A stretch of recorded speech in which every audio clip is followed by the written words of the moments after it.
I was going to do a top 10 list of my favorite TVDU werewolves in order, but I was doing the list, you know what I mean? I was curating the list, and I realized that I just never really cared enough to like have like a top 10, you know what I mean? Like I would just know the werewolves, you know what I mean? I just wouldn't really like I never like had like any really favorite. Oh my gosh, you feel me? And so I just brought it down to instead of 10, I'm gonna be doing three in my top three. So this may be like the shortest TVDU video ever that I do on here, but let's get into it. I'm talking about like the three coolest werewolves to me. All right. So at number three, right, we have Ansel from the originals. Ansel is Klaus's father, like actual father, not like pretend father, right? Not a Michael. You know what I mean? Ansel is his actual father.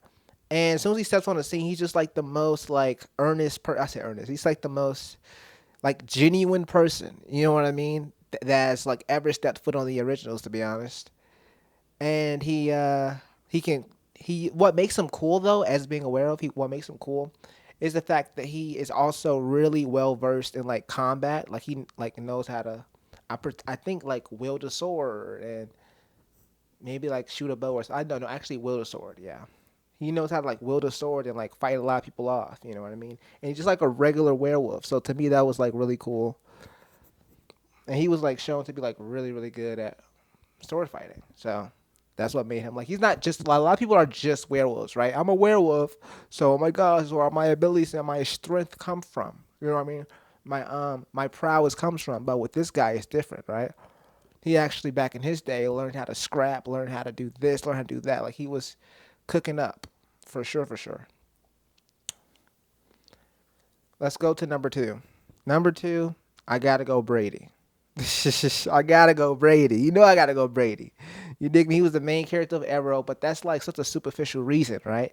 I think his name was like Stephen Amell, and I said Stephen Amell, but he was like so it was superficial reason. But what I say is the acting was on 10, Mr. Green Arrow. That's all I gotta say. The acting from Brady was tough. You feel me? When Arrow hit you, I said when Arrow, when Stephen Amell or Stephen Amell, I think it's Stephen is how you like spell his name out, but it actually pronounced Stephen, right? But whenever like Stephen Amell or whatever the heck, I don't know, whenever he like does his like serious face, he does it a lot in Arrow. Whenever he does his serious face or just acts super macho, it's like the coolest thing ever. I'm not gonna lie. Like he actually does it really well compared to a lot of other male actors. Let's see. Yeah, he just acting was just a 10 out of 10 the entire time. And I like that he was on a show like The Vampire Diaries because it's like that's such a good stepping stone to have in your IMDb. But anyways, a show like The Vampire Diaries for a character that becomes the Arrow, right? It's like the Arrow. Come on. You feel me? Like the Arrow is such a serious role. Brady is a serious character for all intended purposes. But the way that Stephen Amell is placed in this universe and still has that very you feel me feel to him. You feel me? Like he was the Arrow before the Arrow. You know? Yeah, I like that a lot. I ain't gonna lie. That's so tough. That was always tough to me. I'm not gonna lie. He's tough. He's tough. As far as number one, now we about to talk about this guy for a long time until I get like this conversation out of my system. But we're talking about Diego. I know you thought I was gonna probably talk about Klaus or Haley or um what Jackson. You know what I mean? But I'm talking about Diego. And if you know anything about the Vampire Diaries universe, you know why I'm talking about Diego, right? In Legacies, right? This kid, a child, a youngster, someone like 17, 15, you feel me? 15, well, 14, 15, 16, 17, someone like in that age range, right? You feel me? Tell me why well, something goes down horrible, right? You feel me? We have a Ripper vampire, we have a girl with pyro abilities, a witch with like fire abilities, right? Who couldn't control her fire at the time. And then we have the werewolf who literally kicked the whole Joan. Well, he got something thrown at his head, but he kicked the whole Joan off, ripped somebody's hand, or ripped somebody's arm off. Wham! Because it was a full moon, his emotions were like 10 times heightened, right? 10 times amplified, to be honest, right? but it's fine. Anyways, the three of them gets placed inside of a prison world. And the thing about that, right, being placed inside the prison world isn't inherently, to me, that's horrible. Being placed inside the prison world, placing your students inside of a prison world alert is actually insane. Mind you, it's the same exact prison world as Kai Parker. So they're stuck in there with Kai Parker. Wow, teacher, wow. But you feel me? That's not the craziest part. The craziest part is he placed a Ripper inside of there, Jade, which means that like she's gonna feed on Wendy and Diego and Kai forever and ever. Do you dig me? Like forever. There is no control when it comes to the Ripper gene. But let's talk about Diego. You feel me? Let's go to Diego. The day, the time, you feel me? The day that they was put inside the prison world. Yes, you know it. I'm about to say it, but you know it because I just gave you a little foreshadowing a little bit, right?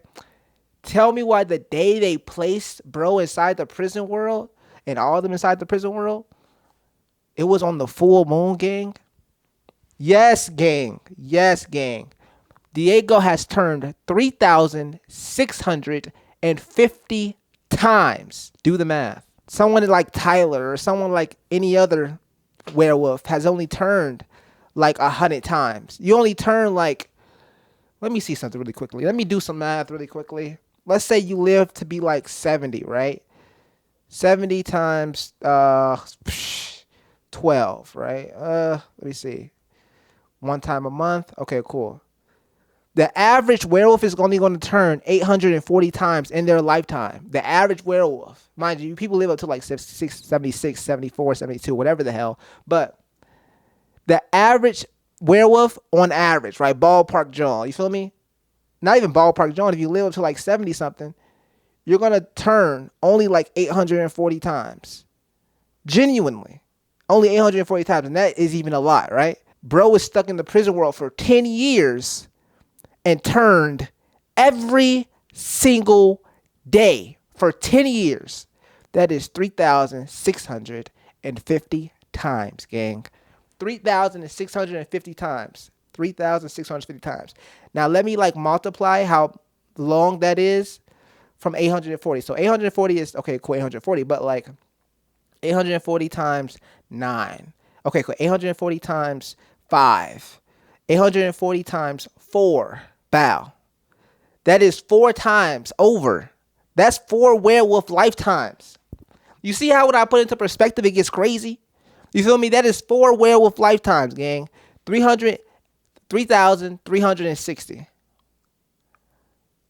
3,360.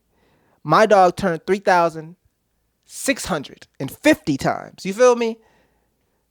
He got like 300 and like, you feel me? Like, he turned more times than the average, than 4 werewolf lifetimes. He turned more times than the average werewolf lifetime of turning, gang. So when we see him, right? We finally see him, right? And he starts to have this immense control over, wait for a second. And he starts to have this immense control over his body, right? You know? And the hair and and it gives you this Teen Wolf vibe a little bit, right?